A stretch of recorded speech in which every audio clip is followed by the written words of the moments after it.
Good evening, welcome. I see a huge interest in leadership. So can I get a show of hands? How many of you see yourselves as leaders, formal or informal? Lots of you? Yeah? Has there been a time in your life where you have lost faith in leadership because of the leadership you experienced? Show of hands? The same. Okay, not too many. That's good. So you've had the experience of inspiring leadership. So I'm going to ask a question which I am drawing from Richard's book. His first chapter is titled, "Do you think a robot will take over your job?" If you think so, raise your hand. All right. And the final question, with the rapid changes happening in the world, everything seems to be changing on every front: technology, society, work, climate. Have you had the question, what kind of leadership does the world need now? Is that a question you think about sometimes? Yeah? So that's the question. We have three wise men, very distinguished. I feel very honored to be able to interview them. So who are the leaders for the world of the future? Yeah, who are the people who we can place our faith in? And we are going to look at what leadership looks like when these three things are present: purpose, presence, and human spirit. And what happens when these collide with the regular needs of organizational life, performance, etc. Yeah, so these remarkable people have thought deeply about this. So let me start with Harish, who's chronicled the life of Ratan Tata in his book, Doing the Right Thing. Maybe you can hold up the book for the audience. Here you go. So Harish, as you wrote this book, so what did you conclude about aspects of leadership that will never change, that will be enduring, even if the world changes? Yeah. So, I'm going to start on a slightly lighter note. Aruna has called us the three wise men, but you know what the famous Bollywood movie was? So it's up to you all to judge at the end of this session.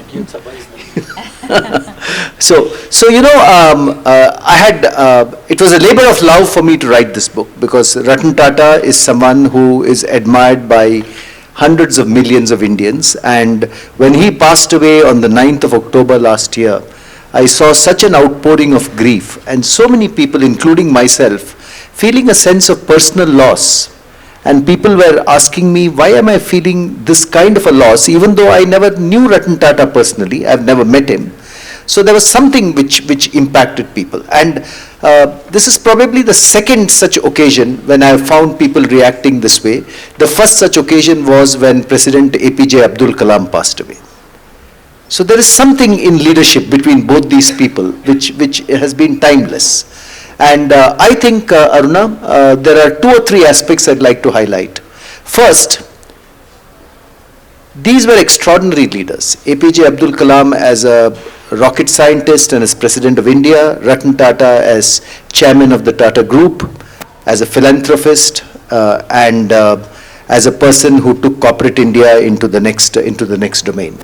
I feel there are 3-4 aspects which will remain timeless. First and foremost, both were men of integrity, and they were people who did what they thought was right, and they chose to do it even if the world thought they were right or the world thought they were wrong. And I think that's very important. The second thing I believe, Aruna, is that both of them,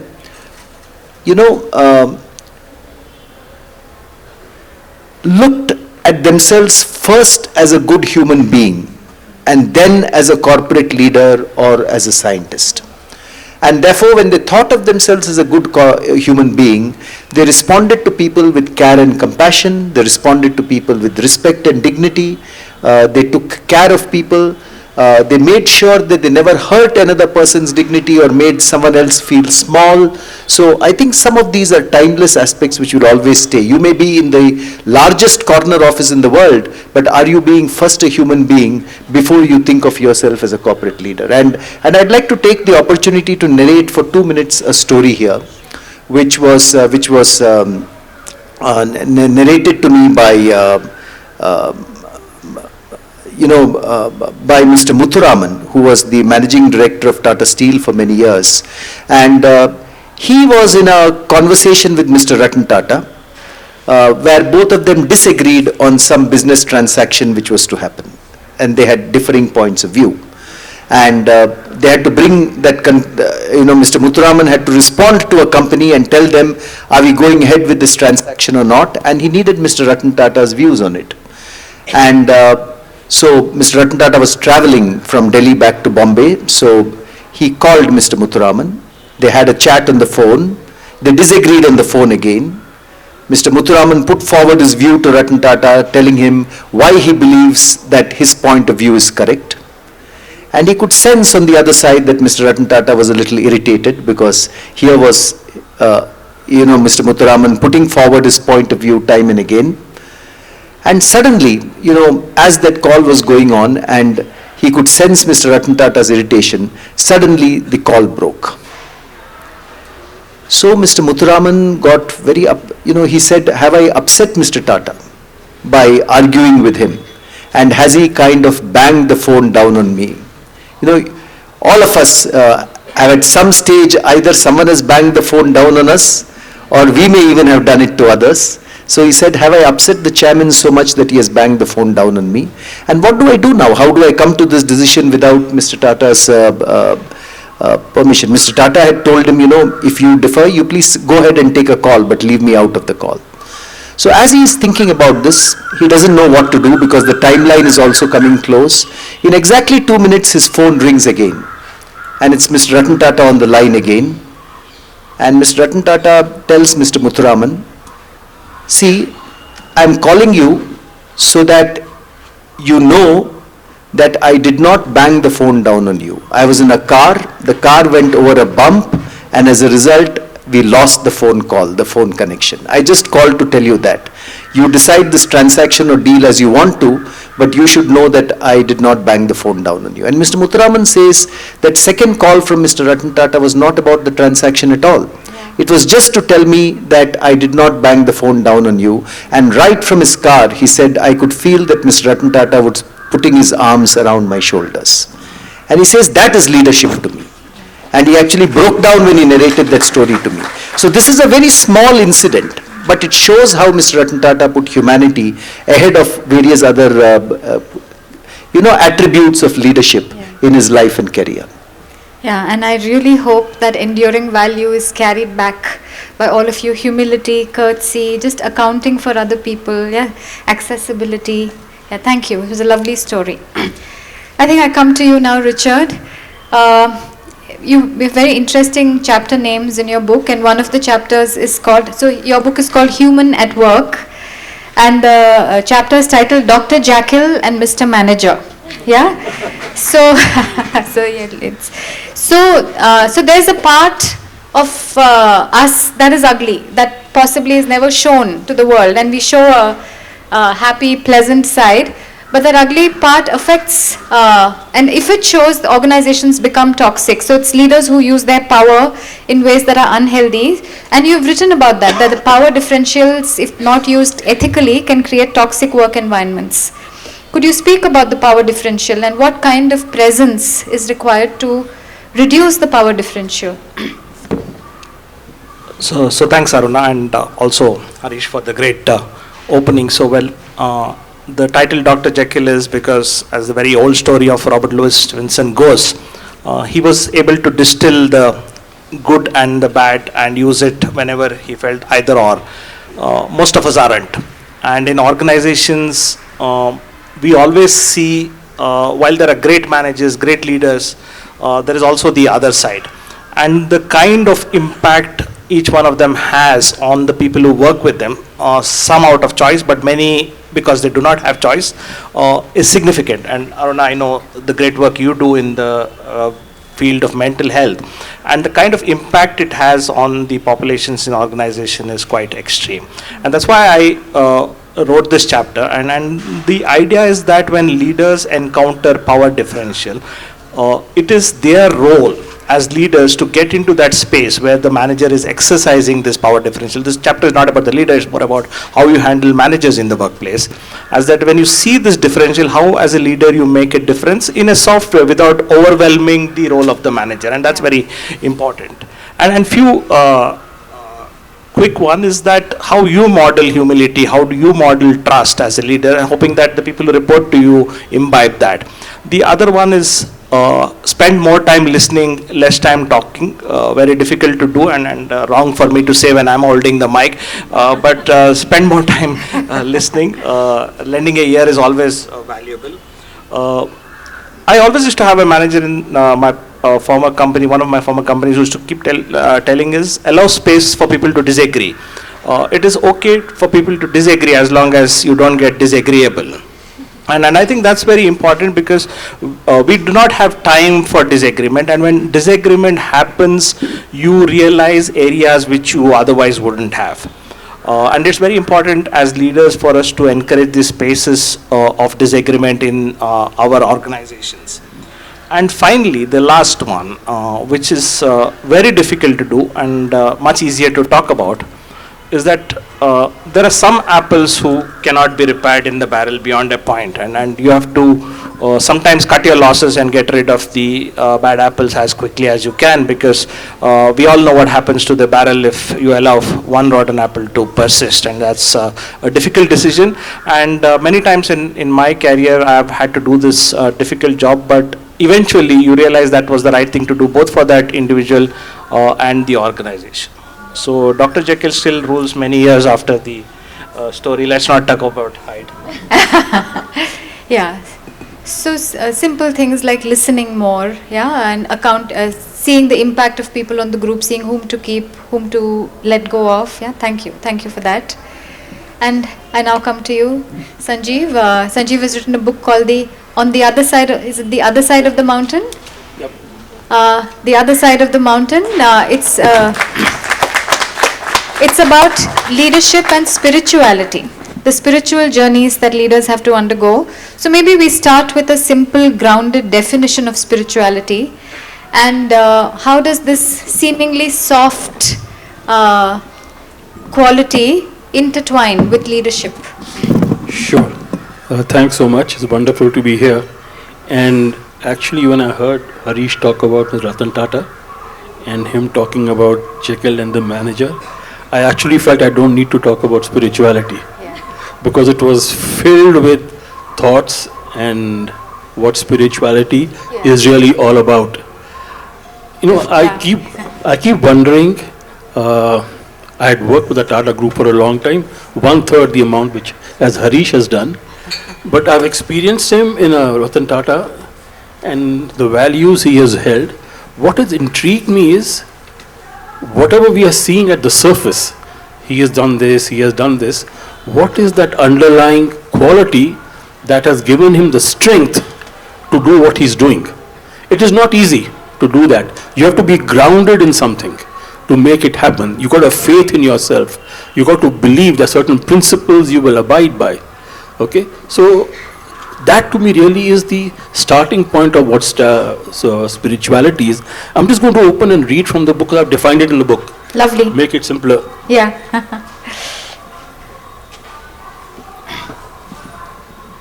So I start over here. I have mentioned that I embarked on a spiritual journey. But what is spirituality? It is an often spoken term, yet it frequently remains shrouded in mysticism and seems out of reach. To me, spirituality is about connecting with oneself, decluttering the mind, clearing away confusion, and being open to experiencing the joy in little things around us, the flowers, the fresh air, the environment, and like children, being fully immersed in the moment. It's about appreciating the small treasures in life. Spirituality enables us to empty our minds and sharpen our focus on what truly needs to be done. It emphasizes the importance of being accountable and demanding performance while also appreciating the human behind it. It fosters awareness, allowing us to respond thoughtfully instead of merely reacting. It is about knowing, accepting, and believing in oneself. Importantly, spirituality is not about renouncing life and retreating into solitude. It involves actively engaging in society while maintaining calm and equanimity. Life will always present highs and lows, but spirituality enhances your ability to recover more quickly from the lows and extend the highs. So that to me is what spirituality really is. And when I see today, there is a wave which we experience of youth moving to the spiritual path, just as much we see them into the gig economy, the mercenary part of the world, and they're trying to bridge the gap, and I think spirituality is helping them try and create that balance. Today, if you see, the most popular courses in the history of Harvard and Yale have been the courses of happiness. Yeah. That's amazing. Yeah, it is. Okay, so that's really what is happening in the world today, and it's all about you taking charge of yourself. And honestly, it doesn't make a difference what the world thinks. You're doing it for your peace of mind. And I was scared, not even scared, I was concerned when I began on the path about 30 years ago. It was very airy-fairy at that time. I kept under shroud for a long, long time. Until I opened up, I didn't get the benefit of what I was doing. So you just have to acknowledge it, it's fine. Yeah. I can't tell you how happy this conversation is making me, because we are really talking to get to a place where you can call back someone and say, sorry, I didn't bang the phone on you. It's being very aware of the power differential, and there has to be a lifetime of self-work to recognize that I'm actually a psychological equal and there's dignity that every person deserves. So much inner work that a leader needs to do, and that's what you're defining as spirituality. It's beautiful. All right, maybe we are ready to hear one more story from you. You said one of the chapters in your book is Ratan Tata put the nation first. So there's you're a leader of an organization, but you're putting the nation first. So there's a big picture view of what leadership is. Yeah. So sometimes we see leaders getting very blinkered, right? Not losing sight of what's happening even in the immediate communities around them. Could you talk a little more about the relevance of the big picture for leaders? What should leaders account for? Yeah. So, the Tata Group, much before Mr. Ratan Tata became chairman, the Tata Group more than 150 years ago was founded by Jamshedji Tata. And he said, it's important for us to create a group where the community and the nation is always kept first. And that's the reason that Jamshedji Tata brought steel making to India, because he said India needs its own steel. That's the reason that in our own city here of Bangalore, he founded the Indian Institute of Science, because he said without technology and science education, India cannot progress. And really speaking, the chairman of an industrial group doesn't need to found a university, but he did that because he thought it was important. And in Ratan Tata's case again, that manifested itself time and again, Aruna. One of the finest examples of that, I will quote a story a little later, but one of the finest examples of that was Ratan Tata's drive in the fight against cancer. The first Tata Cancer Hospital had already come up in 1940 in Parel in Mumbai, the Tata Memorial Hospital. But in 2012, Ratan Tata led the creation of a very large cancer hospital in Kolkata at Rajarhat, which is the Tata Medical Center. And it's still, and he did that because 25% of cancer cases coming to the Mumbai hospital were coming from the east and the northeast. And the east and the northeast did not have a cancer hospital of its own. And after that, under Ratan Tata's leadership, even as we speak, there are multiple cancer hospitals coming up in various states of the country. 7 hospitals were inaugurated in Assam a couple of years back by the Prime Minister of the country, which is a collaboration of the Tata Trust that Ratan Tata led. And it was led by his pure belief that cancer is a scourge which we should fight against. But the story I want to take a couple of minutes and narrate for you is the story of Ratan Tata creating India's first indigenous car. In the 1990s, Ratan Tata stood up at a forum of automobile manufacturers and he said, why can't India have its own car? Germany has its Mercedes-Benz and BMWs and Audis.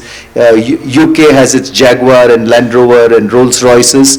Korea has its Hyundai and Kia, Toyota and Honda in Japan, Ladas in Russia. Because he said a car, when a country creates its own car, the engineering ecosystem of the country goes up, because a lot of ancillary units come up, so many parts go into the car. People didn't believe him. People said India is not technologically advanced to create its own car. And other people in the automobile industry refused to team up to create India's first car. India had two cars on the road at that time. The Maruti Suzuki, which was designed in Japan, was being assembled in Gurgaon, and the Hyundai, which was being designed in Korea and assembled in Sriperumbudur near Chennai. So Ratan Tata said, if the rest of the industry does not join, we will go ahead with this in Tata Motors. It was a big risk for Tata Motors to take, and people pointed their fingers at him and said, probably this is not a correct decision for him to take. Yet he went ahead. He issued a vision saying, I'd like a car the size of an ambassador, fuel efficient as a Maruti, and as fashionable as a Zen. How many of you remember the Zen in those days? Lots of you, okay. And then the car got designed. He got the engineers of the Engineering Research Center of Tata Motors in Pune working with IDEO of Turin to design the Tata Indica. It was a spectacular car for that time. No one had seen a design like this. But then a new car plant costs more than $1.5 billion, and Tata Motors did not have the money at that time to buy a new car plant. He and his leadership team went around the world. They found a disused plant of Nissan in Australia, which Nissan were not using. They were able to negotiate and buy it at 1/7 the price. Brick by brick, they disassembled it, they brought it to Pune, assembled it there, and that is where the Tata Indica was built. He had to train workers to create the Indian car. I have spoken to the workers who built the first Indica. They still cry with joy when they say it took them 8 days to assemble the first Indica. Now, every minute there is a car rolling out of the Tata Motors plant in Pune. A car contains 3,800 parts. The Tata Indica did at that time. He had to get ancillary units in India to make those parts so that it's truly a made in India car. His team and he worked on it. And by the time the Tata Indica was launched in 1998, 97% of all parts which went into that car were proudly made in India. And that's the story of how the first Indian car was made. And as a result, the auto ancillary industry in that entire western belt of India built up so well. And that has supported not just the Tata Group, but many other auto companies which have come up in that part of the country to build automobile ecosystem. Initially, the Tata Indica had quality problems. Mr. Ratan Tata fixed those problems with his team, relaunched the car as Indica V2. It went on to become the fastest selling car on the face of India. And Ratan Tata is often asked, why did you do this? And he says, for the young people of India, we need to do something which is considered not possible. Somewhat outside our grasp.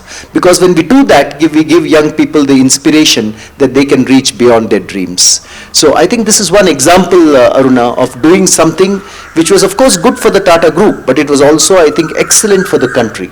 And it was a matter of great pride that India could make its own car, on par with the developed countries of this world. Yeah. And when you say allow each person to realize their dream, that's purpose right there. Yeah, it's much more than profit making. Yeah? Yeah. Is this working? Thank you. Thanks. Yeah? Maybe we'll go this way now. So since we spoke about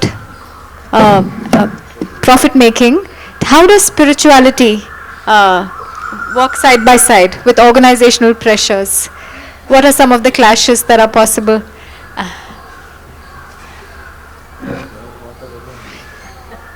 For a start, clashes are in your mind.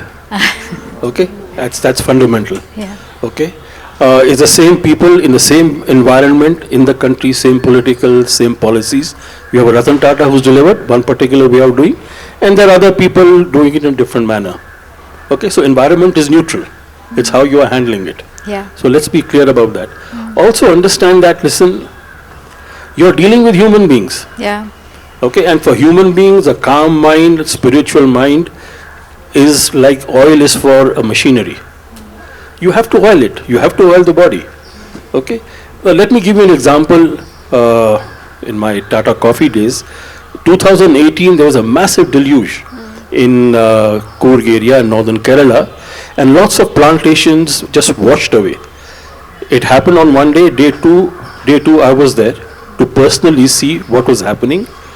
We were fortunate, a small part of our plantation had got washed away, but the sight of just seeing mud, no trees, no houses, no nothing, was shocking. Now, what had been done? Everybody had been evacuated. They had put them into barracks, they had given them blankets, clothes, foods. What more could you do? Done a great job. But if you're a leader who has sensitized yourself to humanity or human way of doing it, it didn't feel enough.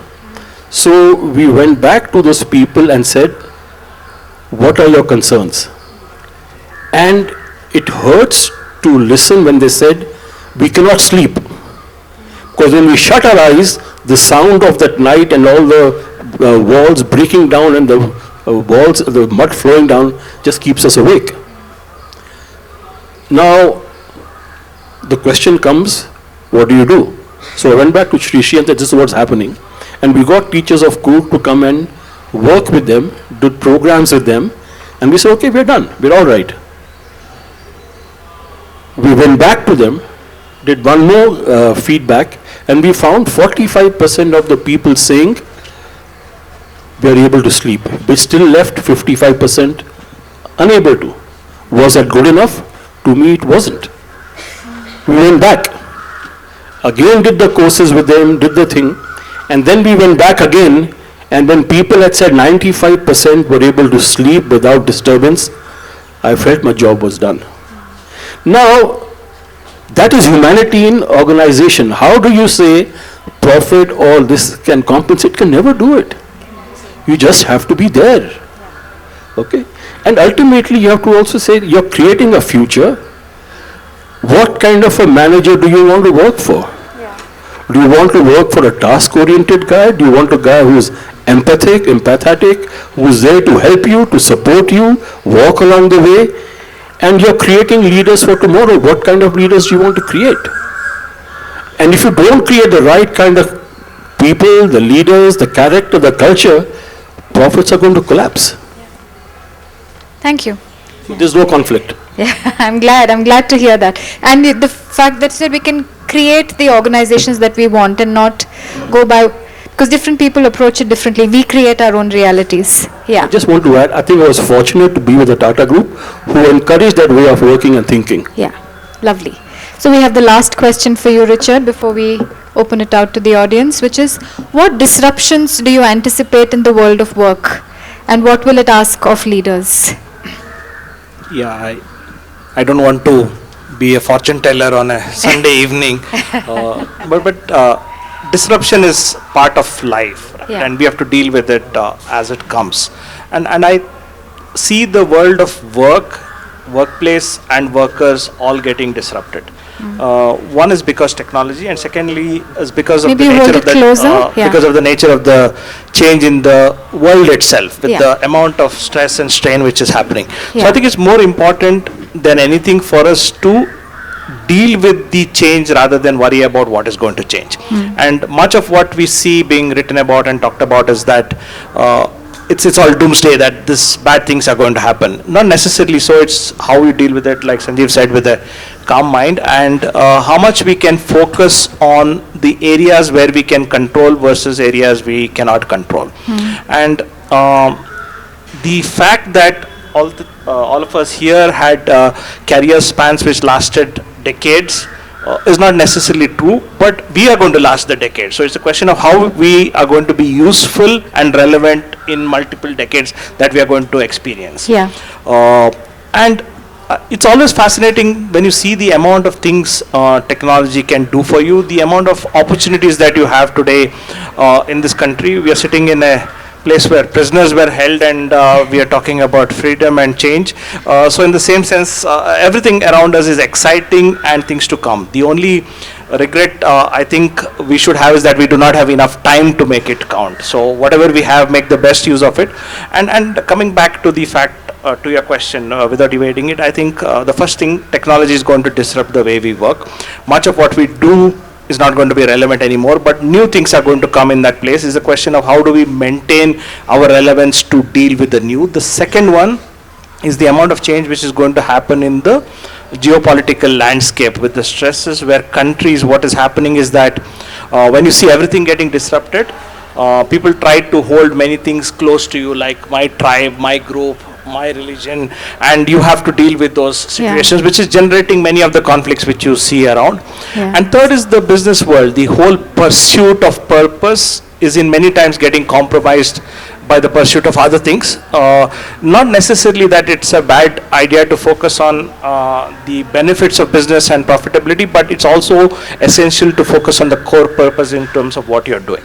And I think if we keep these ideas close, we will see new companies, we'll see new business models, we'll see new people doing great things, and many years later releasing new books and having conversations.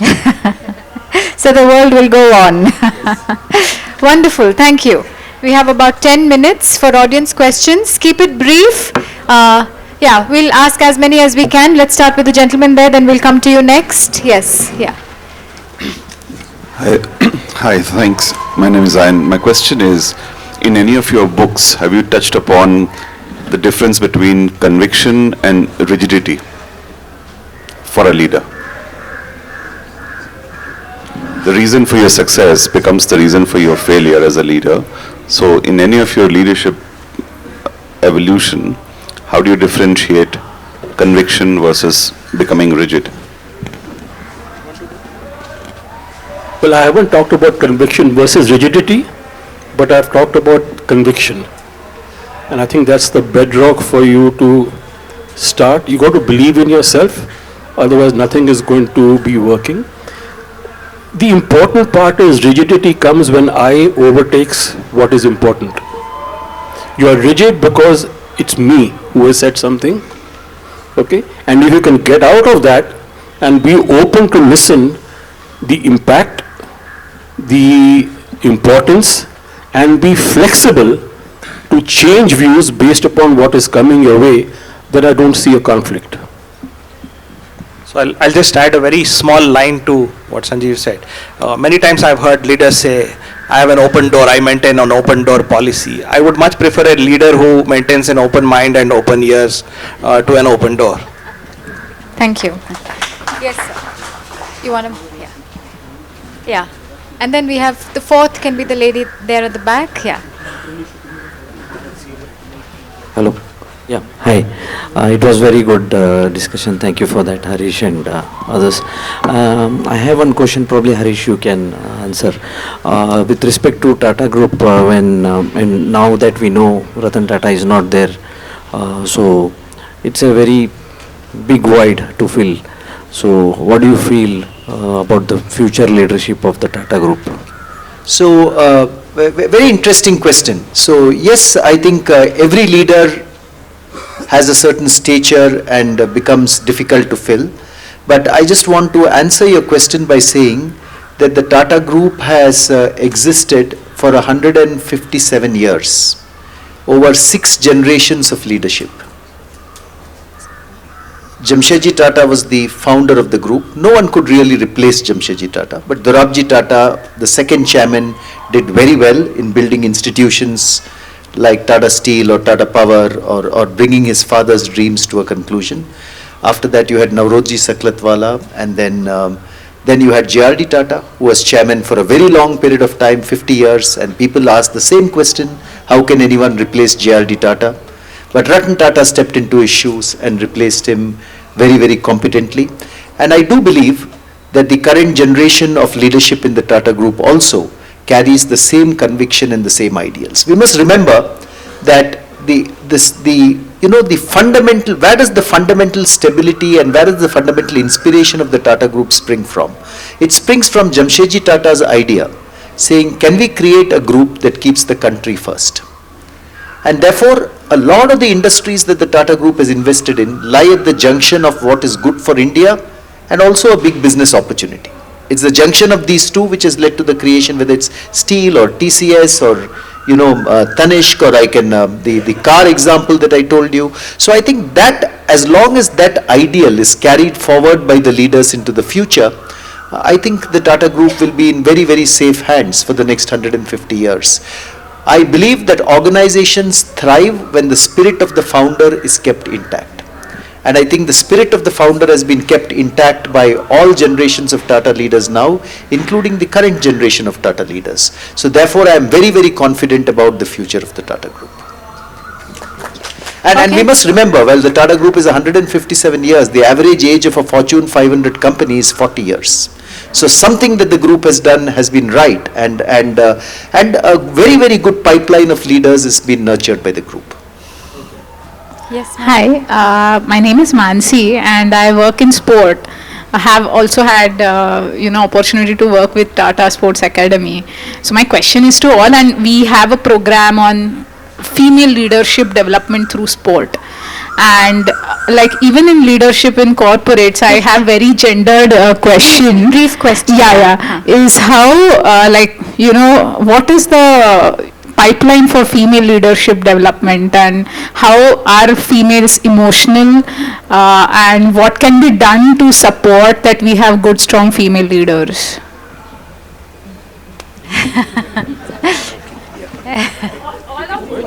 I can answer as well after you. No, I think I'm enthused with the amount of leadership we have in this country at both at an age group which is young, and secondly both genders. All companies do a lot of work, but from my perspective, I think it's very important we focus on leadership development because there is enough potential with both genders. So while companies might do specifically, I think we should just go ahead and develop leaders and be sure 100% that there'll be enough women leaders which will transform the workplace. Yeah, so I think it's important for women to be in positions of leadership so that they're role models to younger women coming up. And I have seen that increasingly happen in the Tata Group over the past 10-20 years. So let me give you an example. The last 9 years of my career, I was in Tata Sons, the parent company of the group, where I was the brand custodian of the Tata brand. And I was working very closely with our group chairman, Mr. N. Chandrasekharan, who is a very inspiring figure himself. I learnt a lot from him. We were a set of about 9 people reporting to him, 8 or 9 people. And I can tell you our group Chief Human Resources Officer, Nupur, is a lady leader who has come up the ranks and is the group CHRO. The group Chief Digital Officer, Aarti Subramaniam, was a lady who has come up the ranks from TCS and was heading digital for the group. The group Chief Communications Officer, Harsha, was a lady who has come up the ranks again and was heading corporate communication. The group Chief Economist and head of social impact, Rupa Purushothaman, is a lady who once again has occupied that high position. So I think I was very proud that so many lady leaders were in very, very key positions in the Tata Group. But that's in corporate positions only. Since you come from the world of sports and you said outdoors, let me also say that when Tata Steel founded its Mountaineering Academy, which has helped a lot. Many people go through mountaineering work with Tata Steel. It was headed by none other than Bachendri Pal, who was the first Indian woman to summit Mount Everest. So even in positions which are outside of conventional corporate roles, there have been women who have been playing leadership roles. Having said that, I acknowledge your point, and I agree with you that Indian corporates have to do a lot towards Indian corporates everywhere, including the Tatas, every other corporate.